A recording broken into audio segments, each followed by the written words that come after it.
Oke, bismillahirrahmanirrahim. Assalamualaikum warahmatullahi wabarakatuh. Selamat datang di pembelajaran aplikasi ekspedisi dengan saya Ahmad Yusuf Arif. Kali ini saya akan memberikan penjelasan tentang pembukuan yang ada di aplikasi ekspedisi, ya, atau pembukuan itu biasa disebut dengan General Ledger atau GL. Seperti apa GL yang ada di aplikasi ekspedisi, nanti kita akan lihat. Akan tetapi terlebih dahulu saya ingin menginformasikan bahwa untuk aplikasi ekspedisi ada situs tersendiri yang membahas tentang ekspedisi, ya.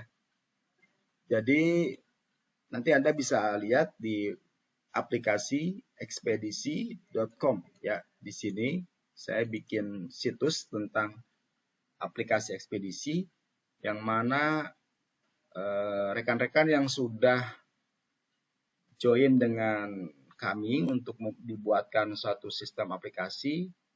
Nah, mereka pada umumnya secara konsep saya beritahukan di situs ini, ya. Jadi nanti di aplikasi ekspedisi itu ada beberapa model, ya, yang kita buatkan artikelnya dan pengembangan konsep serta proses bisnisnya. Antara lain ada ekspedisi pengiriman, ya. Seperti apa model ekspedisi pengiriman? Nanti ini ada percontohannya, ya. Perusahaan yang memang sudah kita buatkan sistem aplikasi ekspedisi model pengiriman, ya. Nanti Anda bisa baca-baca di sini sistemnya seperti apa. Kalau yang pengiriman ini lebih mirip ke pengiriman seperti JNE atau JNC, ya. Ya kayak gitulah, JNE ya maksudnya. Atau pos-pos pengiriman biasa. Nanti ada lagi yang ekspedisi model sewa mobil, ya. Yang seperti apa modelnya? Nah, ini nanti juga Anda bisa lihat ada contoh usaha yang disebut juga sebagai ekspedisi karena perusahaan tersebut mempunyai banyak armada, ya, yang disewakan ke suatu perusahaan. Ya, nanti Anda bisa lihat konsepnya di sini, bagaimana cara memanage suatu ekspedisi yang kita sewakan ke dalam perusahaan.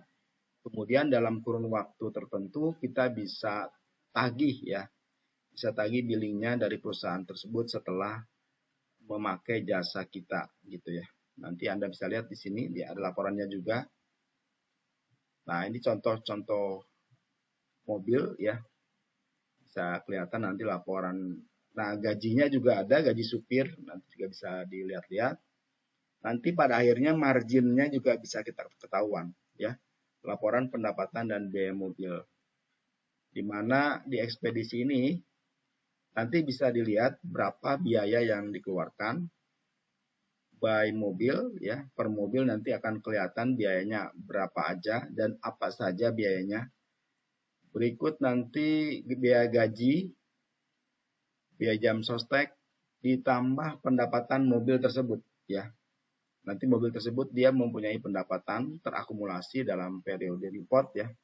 Kemudian dikurangi dengan biaya-biaya pada mobil tersebut. Sehingga kita bisa mendapatkan margin, ya. Marginnya untung atau rugi. Nah, di ekspedisi juga, ya, karena memang pada umumnya setiap usaha mempunyai pembukuan, jadi saya buatkan satu sistem pembukuan yang simple, ya.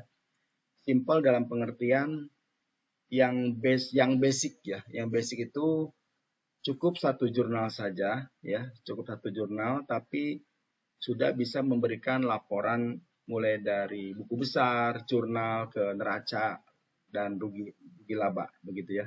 Nah, ini ada artikel contohnya. Nah, ini yang kita akan peragakan nanti. seperti apa model contoh dari pembukuan ekspedisi ya. Oke, untuk Anda yang memang kebetulan usahanya sama di ekspedisi ya, dan ingin dibuatkan suatu komputerisasi ya, kita bisa buatkan ya sistemnya. Jadi ini tidak baku sistemnya, disesuaikan dengan kebutuhan ekspedisi pada masing-masing perusahaan Anda gitu ya. Dan tidak menutup kemungkinan juga jika memang ada keinginan dibuatkan sistem komputerisasi, kita akan custom ya. Kita akan buatkan sistem yang sesuai dengan Anda yang sehari-hari Anda kerjakan, kemudian kita pindahkan ke dalam sistem gitu ya. Jadi nanti bukan ekspedisi aja, apa saja kita bisa buatkan, kemudian nanti disesuaikan dengan perusahaan Anda. Ya. Jadi sekilas tentang aplikasi ekspedisi.com ya. Nanti kalau Anda yang ingin lebih diskusi lebih jauh, Anda bisa ke profile, nanti ada WA saya di sini ya. Oke, kita akan masuk ke materi kita tentang GL, General Ledger ya, bagaimana pembukuan yang ada di ekspedisi. Oke, ini contoh dari ekspedisinya, kita panggil. Nah, ini adalah menu utama, bukan menu utama, ini adalah login ya, pada saat Anda masuk ke sistem ya. Ini percontohannya adalah Intertek ya, dia menggunakan program GL. Kemudian Anda masukkan login dan password ya. Untuk pengaturannya nanti kita akan berikan user dan password untuk masing-masing orang yang melakukan akses ke dalam sistem gitu ya, ke dalam sistem GL ini. Jadi kita buat user-usernya sesuai dengan permintaan dari perusahaan Anda. Siapa saja nanti kita akan buatkan gitu di dalam user right-nya.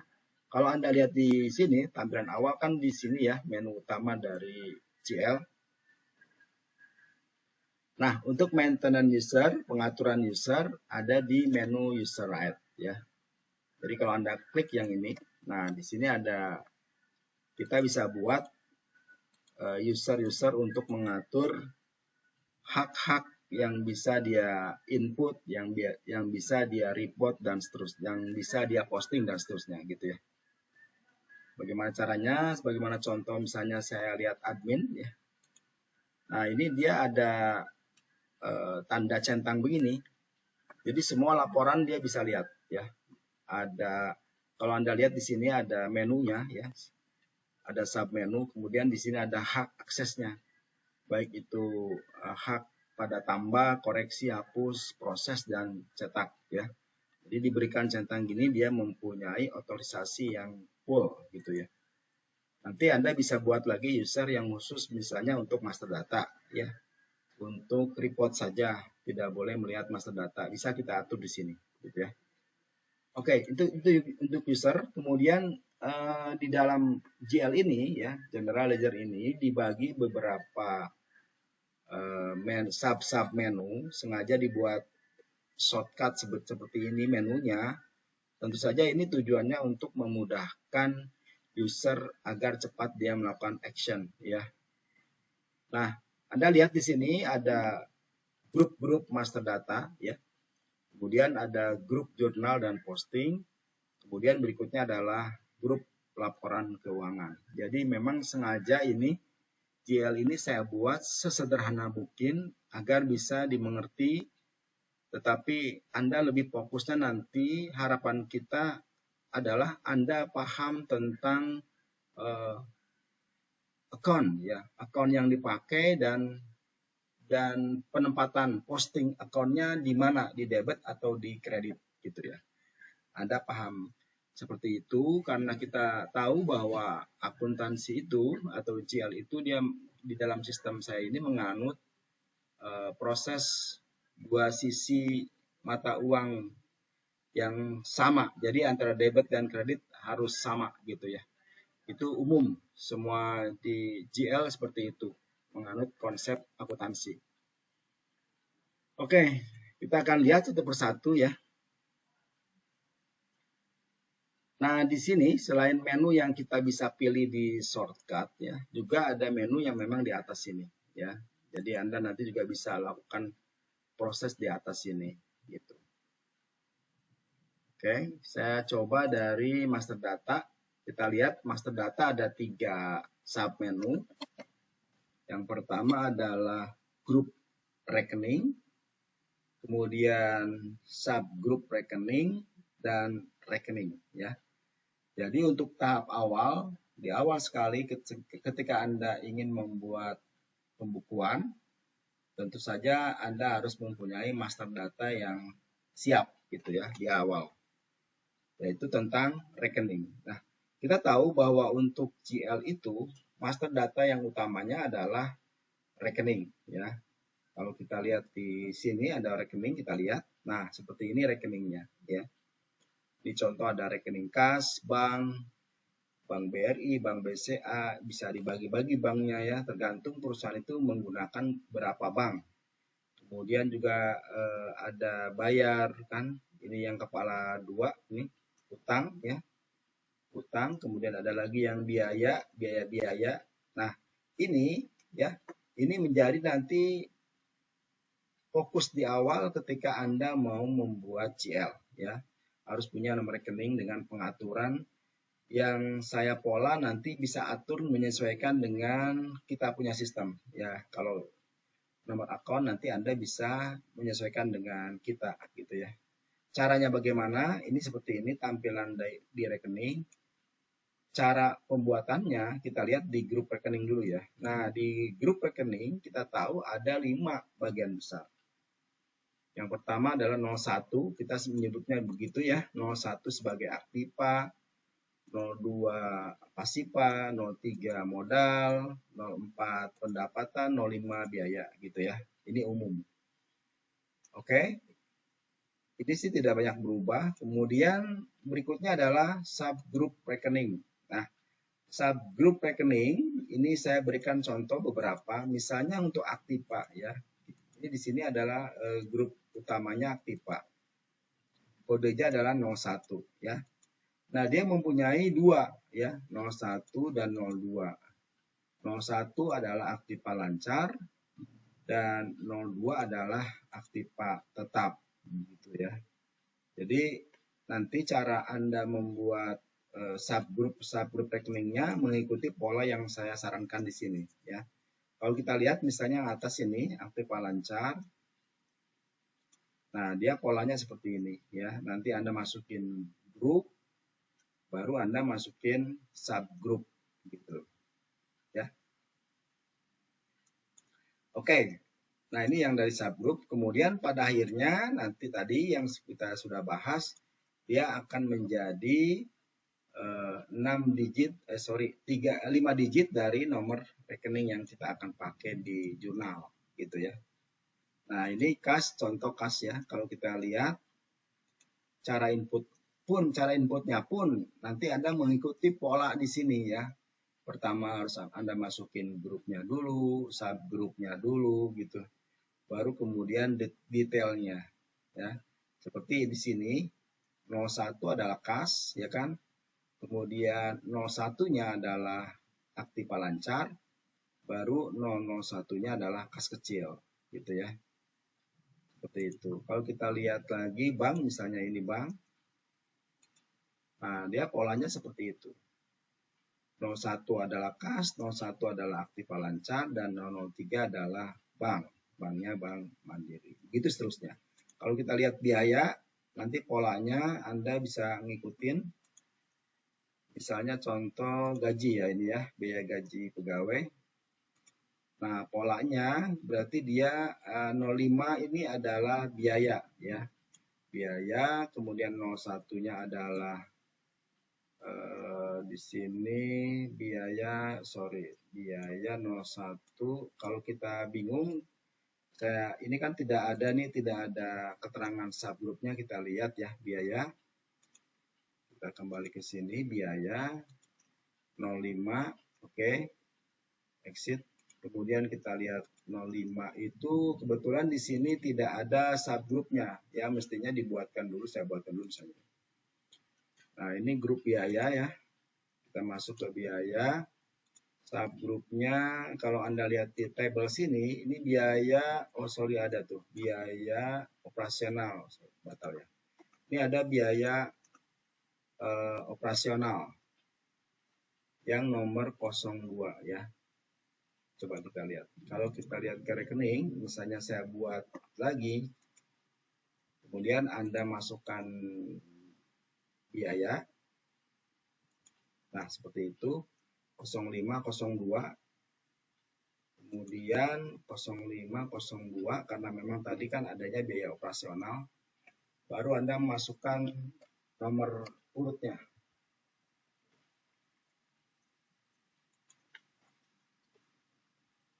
Biaya operasional perusahaan.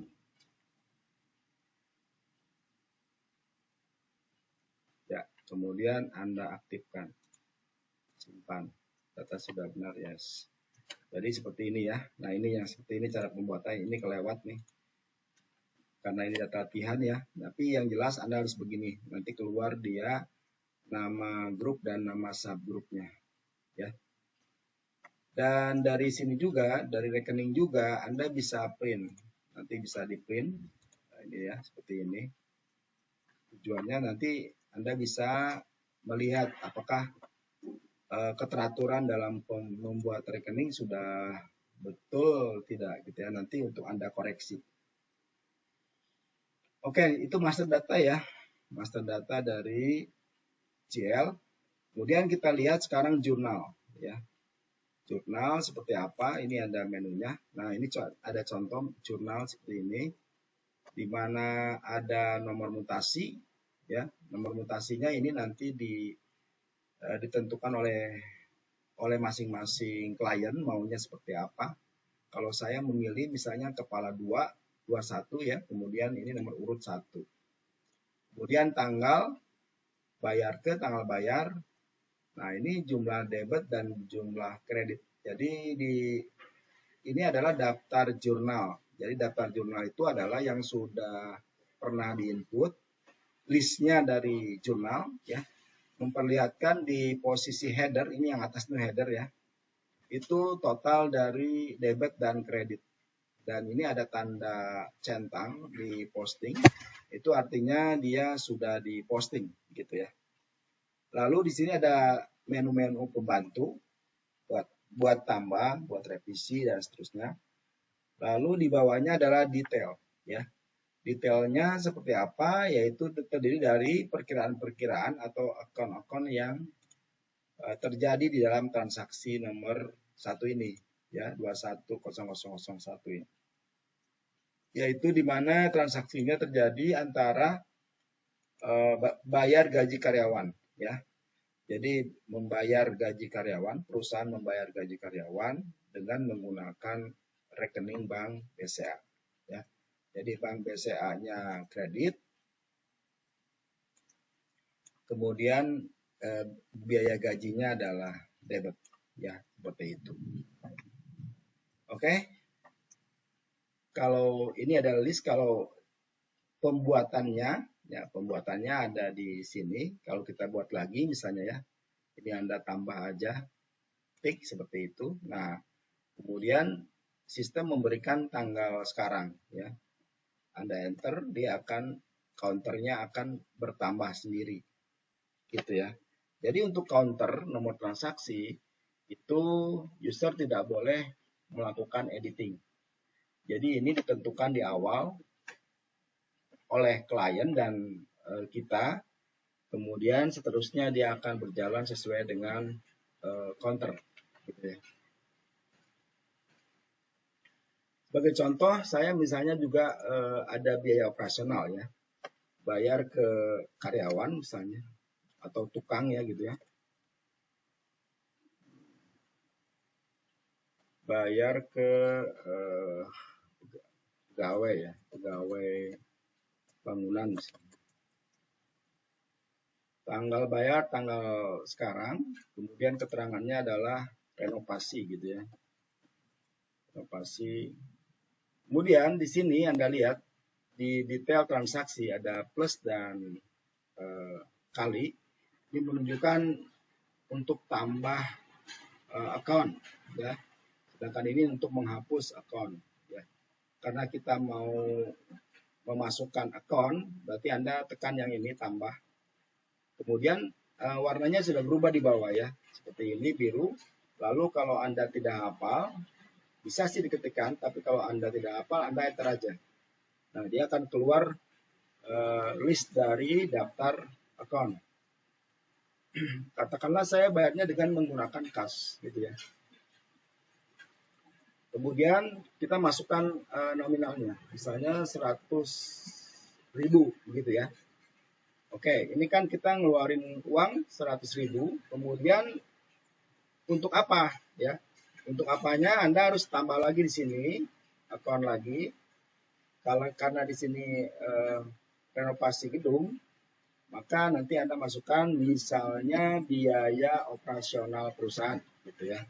Biasanya dari teman-teman dari accounting dia tahu ya mana yang di debit dan mana yang di kredit. Oh, sorry. Ya, 1 juta misalnya gitu ya. Nah, ini posisinya antara total debit dan kredit itu harus balance ya, seperti ini balance.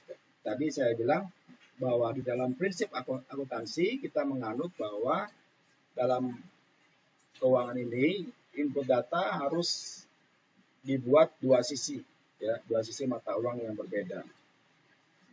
Oke, sudah kemudian Anda simpan. Data sudah benar, yes. Nah, sehingga nomor 2 ini akan terlihat Anda lihat ada di line kedua di sini ya. Dengan detail dari perkiraannya berbeda, ya kan? Berbeda.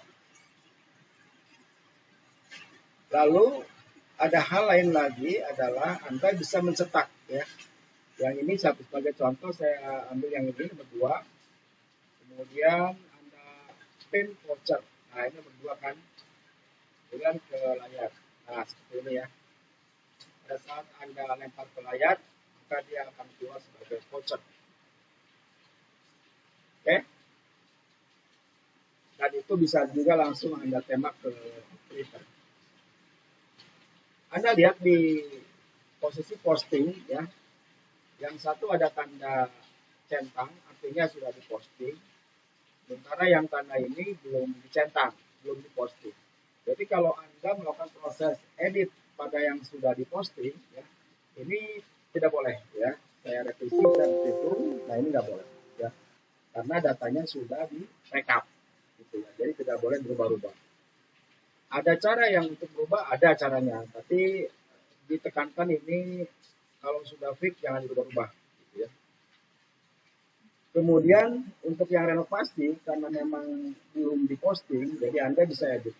Nah seperti ini, ya bisa edit untuk menambahkan akun, untuk menghapus akun atau apa saja di sini Anda bisa edit semula. Yang misalnya dari 1 juta ternyata ada kurang, ya bukan 1 juta, misalnya 1.100.000 Anda bisa rubah. Ya. Bisa rubah semuanya di sini termasuk keterangannya juga. Kemudian setelah berubah Anda simpan, begitu ya. Oke, jadi model jurnalnya sangat sederhana sekali, ya, mudah dipahami. Anda tinggal fokus pada penempatan posting akun, ya, akun-akunnya aja Anda harus tepat. Gitu. Oke, nah berikutnya adalah posting. Nah, posting ini tujuannya adalah tadi di jurnal itu ada kolom posting, yang mana tujuan dari setelah posting dia akan direkap, ya, akan direkap berdasarkan akun, berdasarkan tanggal. Semuanya akan terekap, tujuannya adalah untuk report, ya, untuk laporan. Jadi ini ada posting, ada unpost, Anda bisa lakukan bolak-balik ya, tidak ada masalah. Saya misalnya mau posting ya, karena ini tanggal sekarang, kita posting, kemudian proses. Nah, seperti itu. Kemudian kita lihat hasilnya. Nah, ini dia akan berposting. Kalau sudah posting begini, Anda tidak bisa melakukan proses editing. Ya. Oke, jadi itu cara membuat master data berikut jurnal. Ya, nanti kita akan lihat di laporan keuangan seperti apa model pembukuan yang ada di laporan keuangan yang Intertek Nusa Kencana ini ya. Oke, saya kira cukupkan dulu ya. Silakan Anda ulangi dulu, pahami dulu. Nanti kalau memang ada yang mau diskusi, silakan diskusi dengan kita. Atau kalau yang ada yang mau pakai sistem ini juga boleh ya. Tentu saja nanti ada biayanya gitu. Biayanya kita usahakan nggak usah mahal lah. Yang penting Anda bisa pakai dan kita bisa kerjasama sama lah gitu ya. Oke, saya kira saya cukupkan dulu video tutorial yang pertama ini tentang ETL. Nanti kita akan lanjut di video tutorial yang kedua tentang laporan keuangannya. Oke, saya Ahmad Yusuf Arif. Sampai jumpa di video tutorial berikutnya. Assalamualaikum warahmatullahi wabarakatuh.